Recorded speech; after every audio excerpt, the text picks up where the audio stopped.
몇 분과 인사하겠습니다. 사랑합니다. 네, 축복합니다. 사랑하고 축복합니다. 우리 성서에서 보면 하나님께서 어떤 사람에 대한 주목, 또 그 사람에 대한 신뢰, 이 부분에 독특하게 항상 인정받는 그러한 사람들이 있습니다. 구약하면 여러 사람들이 많이 거론되지만 그래도 늘 구약 성서 하면 우리에게 연상되는 한 인물, 한 사람은 아브라함. 이 아브라함은 굉장히 하나님께서 그를 신뢰하고 복을 주시고 사랑하는 그런 사람 중에 한 사람이고, 아브라함 또한 하나님에게 상당한 이 존경과 또 신실함, 그리고 하나님에 대한 절대적 신뢰를 가지며 인생을 살았던 사람 중에 한 사람입니다. 항상 하나님께서는 아브라함도 테스트했었지만 또 아브라함과 다르게 또 절대적 신뢰를 가지고 있었던 욥이라고 하는 사람도 있었습니다. 너무 욥을 하나님께서 절대적으로 신뢰하니까 사단이 하나님에게 욥이 다른 사람보다도 하나님을 그렇게 사랑하고 신뢰하고 존경하는 것은 이유가 있는 것 아니겠습니까? 하나님께서 그의 삶을 복되게 하시고 돌보아 주시니까 그런 것이지, 만약에 그가 환난과 어려움이 처해도 그가 하나님 앞에 하나님을 존경하고 공경하고 또 신뢰하는 그런 사람이 될 수 있겠습니까? 이러면서 하나님의 일정한 범위 내의 허락하에 그 욥을 시험하는 이런 이야기가 또 나오게 되어집니다. 아브라함도 하나님께서 믿어줬기 때문에, 신뢰했기 때문에 하나님이 그에게 요구한 것은 하나밖에 없는 아들을 번제물로 드리라고 하는 이 요구에 아브라함은 주저함이 없이 바로 그 즉시 그 순종하는 모습으로 그 아들을 번제물로 드리기 위해서 여정을 떠났습니다. 결국은 그거 보시고 하나님께서 또 그를 인정하고 또 하나님에 대한 은총의 축복을 그에게 허락을 하셨습니다. 아브라함도 그렇지만 욥도 그렇습니다. 이 신뢰라고 하는 것 다음에 항상 또 이렇게 연결돼서 나오는 또 하나님의 마음이 있는데, 그것은 뭐냐 하면 약속입니다. 약속. 하나님께서 어떤 테스트를 하고 난 다음에 그렇지, 역시 아브라함이야, 그렇지, 역시 욥이었어, 그러면서 하나님께서는 그 아브라함에게 어떤 약속을 해주시고 욥에게도 약속을 해주시는 그런 어떤 연결고리가 항상 있습니다. 여러분, 구약에 보면 하나님께서 아브라함이 그 아들을 드리는 모습을 보고 난 다음에 그에게 어떤 약속을 하십니다. 창세기 22장 16절에 보면 주님이 말씀하시기를 내가 친히 맹세한다. 내가 이렇게 너희 아들까지, 너희의 외아들까지 아끼지 아니하였으니 내가 반드시 너희에게 큰 복을 주며 너희의 자손이 크게 불어나서 하늘의 별처럼 바닷가의 모래처럼 많아지게 하겠다. 너희의 자손은 원수의 성을 차지할 것이고 내가 나에게 복종하였으니 세상 모든 민족이 내 자손의 덕을 입어서 복을 받게 될 것이다 라고 하는 이런 약속을 하나님께서 하셨습니다. 그런데 이런 약속이 아브라함에게만 그런 것이 아니라 욥에게도 그대로 그렇게 하셨습니다. 이전보다도 욥이 더 그 시험이 통과되고 난 다음에 하나님께로부터 받은 약속의 복이 매우 크고 매우 높았습니다. 신뢰와 이 약속이라고 하는 것이 항상 이렇게 연결고리처럼 되어져 있는데, 여러분 오늘 본문 예수님께서 하신 설교 가운데 가장 첫 번째 유명한 산상 설교에 엄밀히 따져보면 하나님의 나라에 대해서 말씀하시고 하나님의 나라를 소유한 사람들이 어떤 사람들이고 그들이 어떻게 살아가야 하고 그들이 살아가면서 우리 현실 가운데 속에서 부딪히는 모든 문제에 대한 것들을 하나하나 거기에 대한 답을 주시는 내용으로 되어져 있습니다. 기도는 어떻게 해야 하는지, 그리고 구제나 성김적인 일은 또 어떻게 해야 하는지, 그 다음에 재물은 어떻게 해야 하고 기도는 어떻게 하고 너무 걱정, 근심에 대해서는 어떻게 해야 하는지에 대한 것들을 오늘 본문에 그렇게 말씀하고 있습니다. 그런데 반드시 이 본문에서도 하나님께서 아브라함이나 욥에게 말씀하셨던 것처럼 우리는 이 본문을 기도라고 하는 제목이든지 아니면 헌금을 하늘에 쌓아두라고 하는 이런 관점으로 보기보다 이것을 통합해서 한 단어로 신뢰라고 하는 관점에서 오늘 한번 보려고 합니다. 근데 이 신뢰가 구약에서도 그렇지만 오늘 본문에서도 신뢰 그 다음에 하나님께서 반드시 약속하시는 것이 있습니다. 무엇을 먹을까, 입을까, 이런 것 기도하지 말라. 이방인들이 구하는 것이다라고 하시면서 너희는 먼저 그의 나라와 그의 의를 구하면 그리하면 이 모든 것을 너희에게 더하시리라 라고 이렇게 또 다른 하나님의 약속이 반드시 그렇게 나타나고 있습니다. 하나의 패턴을 이루고 있습니다. 신뢰가 왜 중요하냐? 중요하죠. 여러분은 하나님을 믿잖아요. 하나님이 어떤 분이신지를 아시잖아요.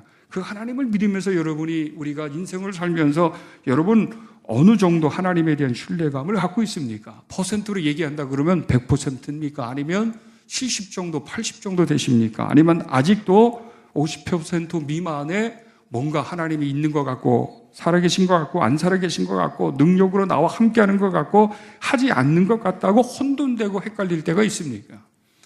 만약에 여러분에게 그런 몇 퍼센트 하나님을 신뢰하십니까? 묻는다 그러면 여러분은 몇 퍼센트입니까? 하나님은 전능하시고 창조주이시고 우리를 구원하신 분이시고 세상을 만드셔서 우리 모든 우주 만물을 다스리고 통치하시면서 오늘 본문에 있는 말씀대로 모든 것들을 먹이시고 입히시는 하나님으로서 비근한 예를 공중에 나는 새를 예를 들으면서까지도 하나님께서 그렇게 말씀하셨습니다. 그렇다고 한다면 여러분 우리가 몇 퍼센트 하나님을 신뢰해야 합니까? 이거는 말할 것도 없이 100%일 것입니다. 100%시죠. 그러나 정말 100%처럼 여러분이 하나님을 신뢰하면서 살아가고 계십니까? 이렇게 질문한다 그러면 사람들마다 아마 각기 다른 복잡한 생각이 있게 될 것입니다.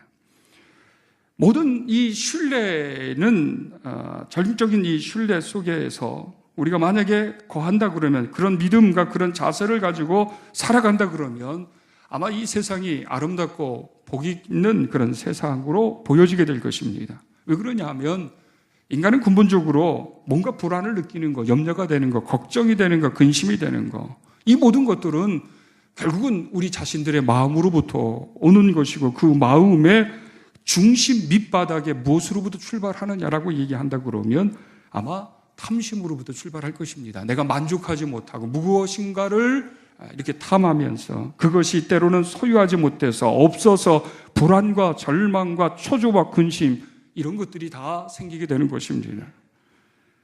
인간의 최초 죄의 시작은 탐심으로부터 시작된 것입니다. 하나님의 것을 욕심내는 아담과 하와로부터 시작되어져서 그리고 그런 것이 계속 여러 유형으로 발전되어지다 보니까 살인도 하게 되고 미움도 갖게 되고 두려움도 가져서 하나님을 피하게 되는 이런 일들이 생겼습니다. 모든 이 재물에 대한 탐심이나 권력에 대한 탐심이든지 지식에 대한 것이든지 무엇이든지 간에 사람은 이 탐심 때문에 욕심이 생기는 그 욕심이 죄를 짓고 죄가 장성해서 사망에 이르게 되어집니다. 결국 이것이 나를 붙잡고 짓눌려서 그 지배를 받는 순간부터는 나는 정말 자유롭고 행복한 감사하는 그런 존재가 될 수 없습니다. 그런데 여러분 이 모든 것으로부터 우리가 해방될 수 있는 것, 자유자가 될 수 있는 것이 무엇입니까? 라고 얘기한다 그러면 아마 하나님에 대한 절대적 신뢰가 조성이 되고 그것이 정립이 된다 그러면 이 모든 것들을 우리가 다 정리할 수 있을 것입니다. 여러 번 제가 말씀드렸지만 사실은 이 불교 철학이 그런 거 아니겠어요? 모든 인간이 고통을 당하는 것 그리고 그 어부를 통해서 또 다른 어떤 계속적인 그런 숙명처럼 순회되어지는 그런 어떤 고통의 존재로서의 삶을 살아가는 것은 결국은 탐심 때문인데 그 탐심을 없애면 더 이상의 죄를 짓지 않고 죄가 다스리지 아니하면 인간은 어떤 것으로부터 지배를 받지 않는다고 하는 것입니다. 불교는 그 탐심을 물리치기 위한 방법을 제시했습니다. 수행을 통해서 그걸 제시했습니다. 그러나 기독교는 그렇지 않습니다. 태어날 때서부터 죄를 가지고 원죄가 있고 살아가면서 짓는 이 자범죄는 하나님의 백성이 되거나 하나님의 나라에 들어갈 수 없는 또 하나님의 심판을 받을 수밖에 없는 것이 되기 때문에 인간이 어떤 재물을 통해서든지 선한 것을 통해서든지 이 죄 문제를 완벽하게 해결할 수 없어서 신이 대신 그 문제를 해결해 주신 것입니다. 그리스도께서 이 세상에 오셔서 대신 죄의 값을 지불해 주심으로 말미암아 우리를 자유자가 되게 하셨습니다. 우리를 은혜와 평강의 복 가운데 속에서 염려하지 않고 이 세상의 어떤 곳에 매이지 않고 다스림 되지 않고 우리가 살아갈 수 있는 그런 존재로 우리를 만드셨습니다. 그렇기 때문에 과거에는 그리스도와의 관계 형성이 되지 않을 때 내 마음대로 내 계획대로 내 능력을 의지하며 살아갈 때는 항상 우리 가운데 불안이 찾아오고 절망이 사로잡고 그리고 걱정과 근심 가운데 살 수밖에 없는 연약한 존재의 모습에 우리는 세워져 있지만 내가 예수 만나고 예수 사람으로 변형되어지고 난 다음에는 충분히 이러한 탐심이 왔을 때 이거를 조절하고 물리치면서 절제하면서 하나님의 사람다운 삶을 살아갈 수 있는 은혜와 능력을 우리에게 그리스도께서는 덧입혀 주셨습니다. 그럼에도 불구하고 때로는 예수를 믿는데도 미래가 걱정이 되고 현재 소유하지 못해서 때로는 내가 연약해서 불안과 절망이 갖는 것, 이거 과연 무엇인가? 이것을 해결하기 위해서 어떻게 해야 될 것인가? 너는 매일같이 무엇을 먹을까, 무엇을 입을까 달라고 기도하지만 그런 기도하지 말라는 거예요. 그러나 때로는 답답할 때가 있습니다. 하나님 문제가 있으면 기도해야죠. 일용할 양식이 없으면 기도해야죠. 그리고 하나님 뭔가 걱정되고 불안할 일이 있으면 기도해야죠. 죄종을 통해 축복을 받아야죠 라고 생각한다 그러면 왜 주님께서 이 말씀을 왜 이렇게 하고 계시는가? 그래서 이렇게 32절에 아주 그냥 확실하게 정리하며 말씀하십니다. 그거 다 이방인들이 구하는 거야. 세상 사람들이 구하는 거야. 예수 모르는 사람들이 구하는 거야. 예수 모르는 사람들이 그렇게 기도하는 거야. 그러나 너희는 그렇게 기도하지 말라. 아버지께서 이 모든 것이 너희에게 있어야 할 줄을 아시느니라. 이 말씀을 하고 계십니다. 너희가 누구냐? 아버지의 자녀 아니겠는가? 너희 아버지는 누구냐? 하나님 아니겠는가?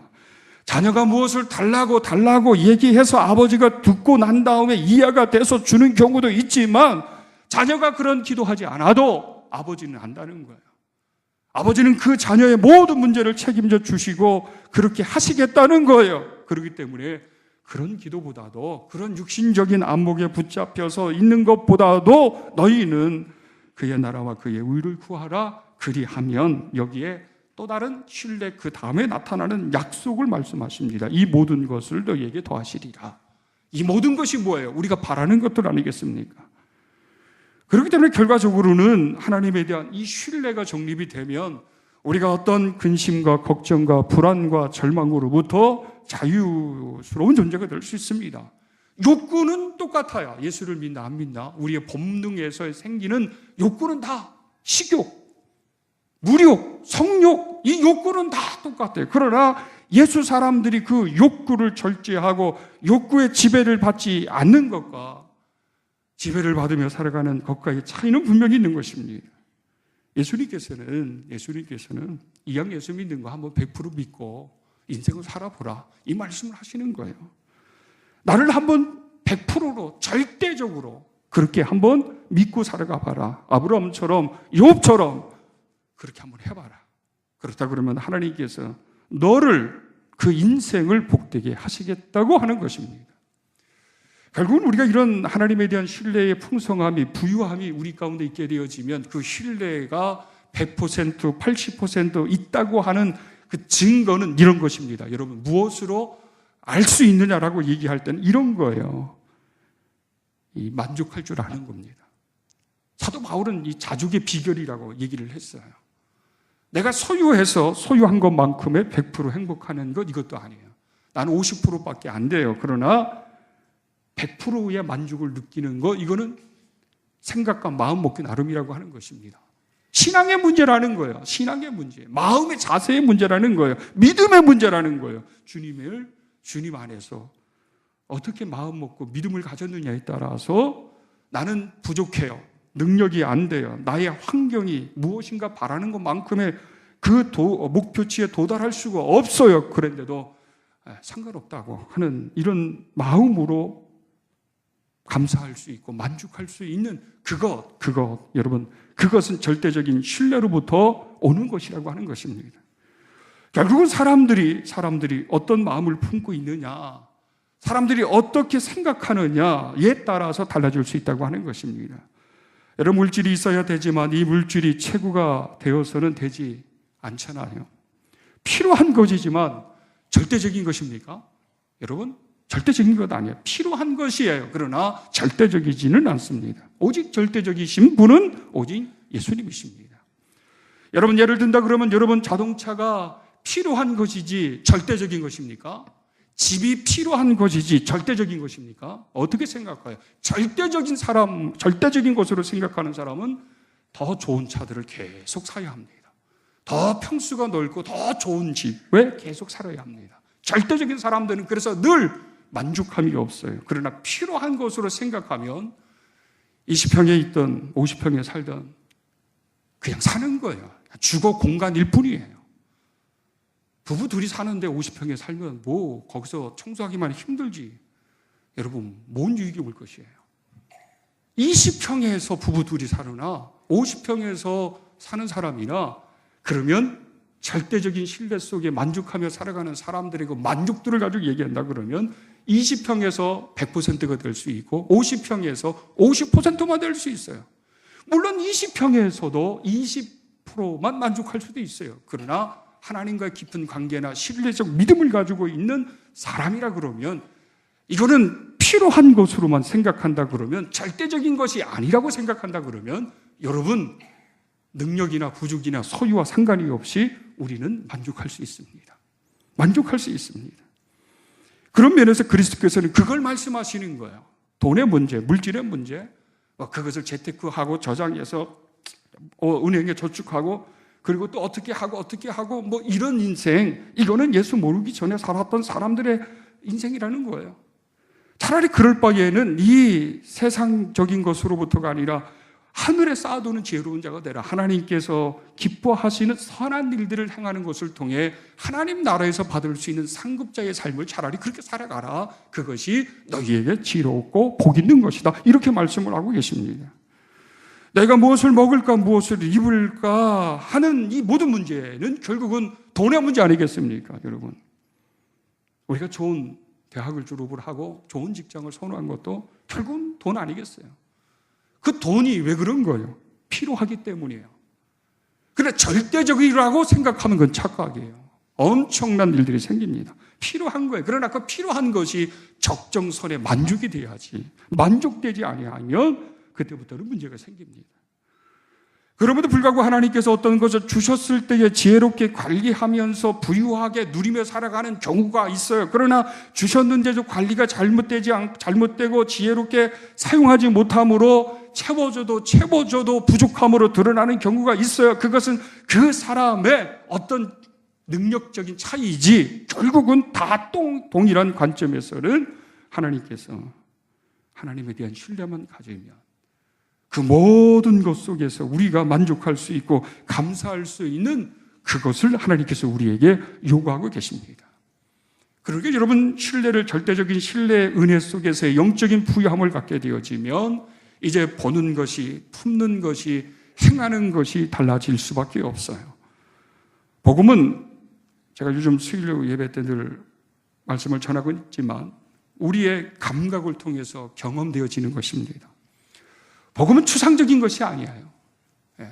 우리의 감각을 통해서 경험할 수 있는 것들이요.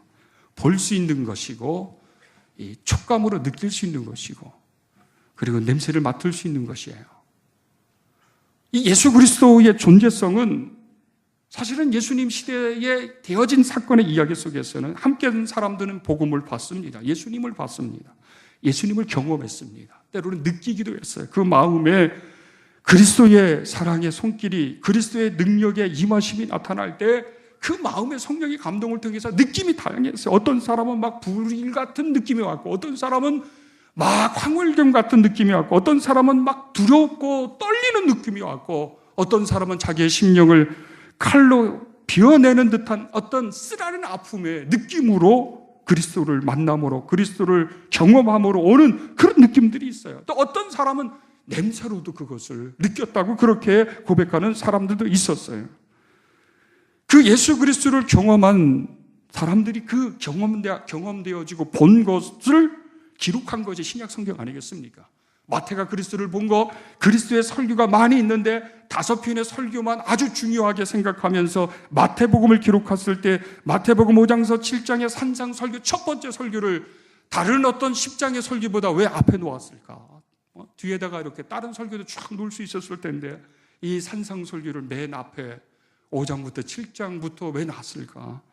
아마 이렇게 질문을 하고 답을 찾는다 그러면 이유가 분명히 있을 거예요. 오늘 5장부터 7장까지는 하나님의 자녀들이 이 땅에 살면서 물질적인 것이 되든 영적인 것이 되든지 간에 확실한 답을 우리에게 말씀하고 계세요. 내가 인생을 살면서 겪는 문제, 너희들이 어떤 억압으로부터 그 지배를 받고 그 지배 속에서 자유자가 되지 못하고 행복하고 기쁜 삶을 살아가지 못하는 그 모든 것들에 대해서 하나하나 일목목연하게 예수 그리스도께서는 말씀하고 계시는 거예요. 기도할 때 이런 기도 해야 돼 그러면서 가르쳐 주신 기도가 있어요. 내가 기도할 때 이런 기도 해야 돼 라고 하시면서 일용할 양식이든지 아니면 시험에 들지 않기 위해서든지 간에 또 아주 구체적인 심오한 기도를 가르치셨어요. 너희가 기도할 때, 너희가 이 세상을 살아갈 때 돈의 문제에 있어서 이런 것 이렇게 행해야 돼 라고 그렇게 말씀하셨어요. 근데 왜 그렇게 말씀하셨습니까? 우리에게 깨우침을 주기 위한 것입니까? 깨달음을 주기 위한 거예요. 유교나 불교나 도교처럼 깨달아서 무지로부터 해탈된 존재로서의 자유자가 되기 위해서 그렇게 말씀하시는 거예요? 아니에요. 확언된 확신된 말씀이에요. 예수님이 그런 분이시고 너희가 그런 존재고 너희가 그렇게 살아라. 그렇게 살면 내가 너희 이렇게 다 책임져 줄 거야 라고 하는 것입니다. 만약에 100% 믿는다 그러면 100%의 신뢰감을 갖는다 그러면 여러분 우리가 모든 어떤 환경과 형편 가운데 속에서 만족할 수 있고 자족함 가운데 가질 수 있는 영적인 부유함이 있는데 그 영적인 부유함의 정도의 차이는 생각하는 것, 마음에 품는 것, 믿음에 따라서 다 달라지는 것입니다. 그래서 마음 먹기 나름인 거예요. 내가 20평에서도 50평만큼의 행복한 삶을 믿음으로 주님을 신뢰하면서 영적인 부유자 속에서 그렇게 살아갈 수도 있고요. 50평에 살면서도 20% 30%의 만족감만 가지고 살아갈 수도 있습니다. 이것은 믿음에 따라 달라지는 것입니다. 그러면서 날마다 그리스도께서는 생각하는 것이 달라야 하고 마음 먹는 것이 달라야 되고 그리고 실천하는 것이 달라야 된다. 그래서 어떤 경우에는 평범한 것 속에서 감추어진 보화처럼 그것을 우리로 하여금 보게 하십니다. 깨닫게 하십니다. 그리고 경험되어지게 하십니다. 어떤 사람은 평범한 것 속에서 그냥 평범한 것을 왜 자꾸 또 다른 평범하지 않는 것으로 얘기하느냐라고 얘기하지만 그 사람은 아직까지도 그 영적 부유함 속에서의 영적인 가치나 영적인 눈이 없기 때문에 안 보여지는 거예요. 못 느껴지는 거예요. 어떤 사람은 똑같은 찬송을 부르는데 찬송의 그 찬송 속에서 느끼는 느낌이 다 다르잖아요. 어떤 경우는 슬픔을, 어떤 경우는 절망을, 어떤 경우는 애통을, 어떤 경우는 기쁨을, 어떤 경우에는 감사를 이런 느낌이 다 달라요. 그러나 똑같이 찬송을 부르는데 어떤 사람은 전혀 느끼지 못할 때가 있어요. 이게 무엇의 차이입니까? 믿음의 차이예요. 신뢰의 차이예요. 영적인 안목의 차이라고 말할 수가 있습니다. 그렇기 때문에 그리스도께서는 이 두 가지 관점에서 항상 말씀하세요. 신뢰와 그 신뢰 속에서 너희가 그렇게 행하게 되면 내가 이렇게 할 거야 라고 하는 또 다른 약속이라고 하는 것을 말씀하고 계십니다. 그러므로 우리가 무엇을 생각하고 무엇을 보고 생각하고 품고 실천하는가 이것이 굉장히 중요합니다. 우리는 예수 그리스도의 자녀로서 새로운 영적인 존재적 삶을 살아가게 되어질 때 예수 믿기 전에는 세상을 보는 것이 육신의 안목에 붙잡혀서 만족하지 못하고 그리고 물질적 차원으로 해석을 해서 그렇게 살았잖아요. 그러나 예수 믿고 난 다음에 이제 보는 것이 마음에 품는 것이 그리고 실천하는 것이 여러분 어떠해야 합니까? 달라야 되지 않겠습니까?